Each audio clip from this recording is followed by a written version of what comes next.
guys, welcome back to my channel. If you're new here, my name is Macy, and in this video I'm going to be doing a review on the Loving Tan Self Tanner. If you are not already, I invite you to subscribe to my channel, and let's jump into this.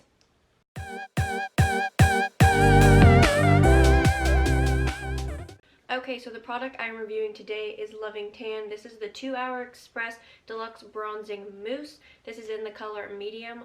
I really like this shade for winter because I feel like the dark is just a little bit too dark, but I feel like this still kind of looks somewhat natural for winter. It's not too like over the top when everyone's like super pale and pasty white. I don't want it to be like, whoa, we can totally tell that you self-tanned. So the reason that I love this self-tanner is because it is vegan and cruelty-free. Okay, so let's talk about how I lead up, or like the pre-process to my actual self-tanning. Don't mind my hair. I like curled it and I'm currently on like day 6 hair. I'm trying to squeeze one more day out of it. We went to a Christmas party last night and do you ever like get home late and you just like don't feel like doing anything, so you just throw your hair up? So my hair looks a little bit sus. But no, day 6 hair, and honestly it is not that greasy. So this hair training thing is working. If you do not know what I'm talking about, hair training, you definitely need to know. If you guys want me to do a video on how I train my hair to go 6 or more days in between washes, this is not grease. My roots are just growing out and I need to get them touched up. But anyway, let's talk about the pre-process to my self-tanning. The first thing you want to do is hop in the shower, hop in the bathtub, and you're going to want to shave. Ladies, you're going to want to shave your legs, you're going to want to shave your armpits, you're going to want to shave your lady bits if you want to self-tan down there. And maybe depending on your arms, you might want to shave your arms. If you haven't ever shaved your arms before, I don't recommend just shaving your arms just to self-tan. I don't shave my arms, and my self-tanner blends in perfectly fine.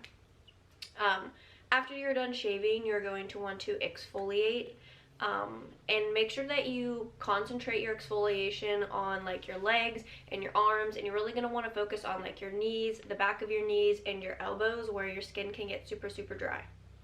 So after we're done exfoliating, you're going to want to obviously wash it all off, and then whenever you get out of the shower, before you are completely dried off, you're going to want to apply some kind of lotion. If it has like hyaluronic acid in it, that's going to be better because it's going to be the humectant that's going to like moisturize you, because shaving and exfoliating is super drying to the skin, so moisture is key at this point.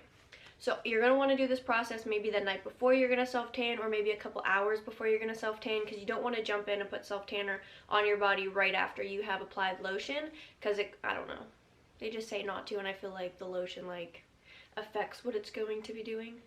So after you are all lotioned up and you waited a little while and you're ready to start self-tanning, or it is the next day and you're ready to apply your self-tanner, you're going to want to go ahead and go in with a mitt. I have this mitt from Loving Tan. It's just one that I bought off their website. You can wash it, you can reuse it. I really like it. So whenever you're ready to get started, you're going to squirt some pumps of this into your hand, and you're going to start applying it in like a long circular motion, trying to cover like your whole entire arm so it's nice and like smooth and blended. For my arms, I apply about like 2 to 3 pumps, and whenever I do my legs, I applied about 3 to 4 pumps, and I feel like that's a good amount.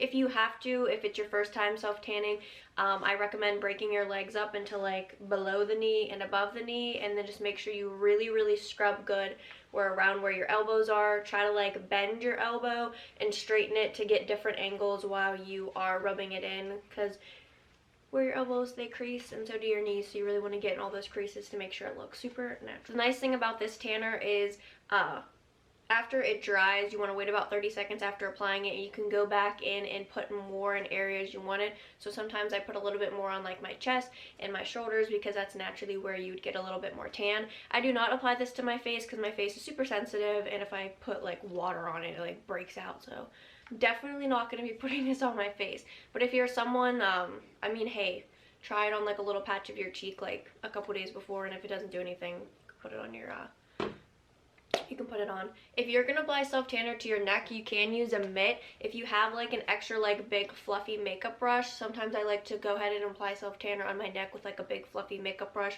because you can kind of get in like all the creases and crevices. Make sure you tan the back of your neck, don't forget that, it's very important. So I'm going to insert a clip of me applying this to my arm.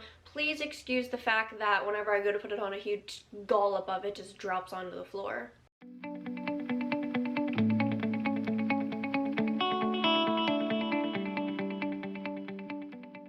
So after you are done applying this all over your body where you need it, you're going to want to put on like lounge clothes or clothes you don't care that might get a little bit dark. I've never had this ever rub off on like sheets or clothing, so it's not something that I'm super worried about.